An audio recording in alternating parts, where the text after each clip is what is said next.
Hello दोस्तों, आप सबको जय श्रीमन नारायण, श्री राधे राधे। श्री कबीरदास जी कहते हैं कि जाति न पूछो साधु की, पूछ लीजिए ज्ञान। मोल करो तलवार का, पड़ा रहन दो म्यान।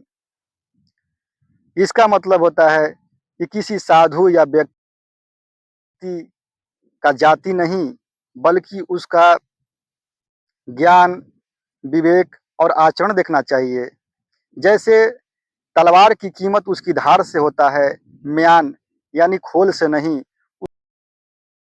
उसी प्रकार सच्चे मनुष्य का मूल्य उसके गुणों से होता है, जन्म से नहीं।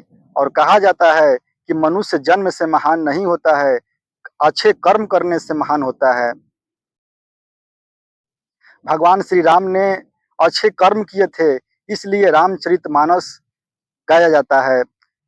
और रावण चरित्रहीन था, इसीलिए रावण की पूजा नहीं होता है। तो जो अच्छा कर्म करेगा उसी को समाज में आदर मिलेगा,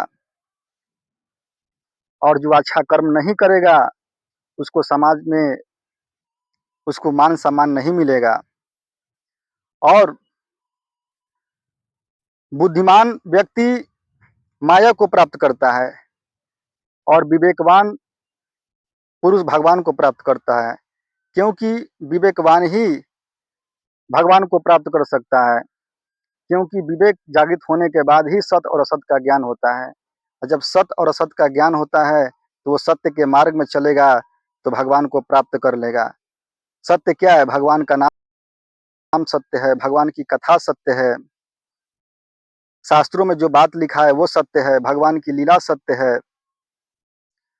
जो सत्य है उस सत्य को निरंतर चिंतन करने वाला व्यक्ति सत्य को प्राप्त कर लेता है। सत्य क्या है? भगवान है। इसीलिए कहा जाता है कि सच्चिदानंद रूपाय विश्वोत्पत्त्यादि हेतवे तापत्र विनाशाय श्री कृष्णाय वयम नमः। जो सच्चिदानंद भगवान का नामों का स्मरण करेगा वो भगवान को प्राप्त कर लेगा। आप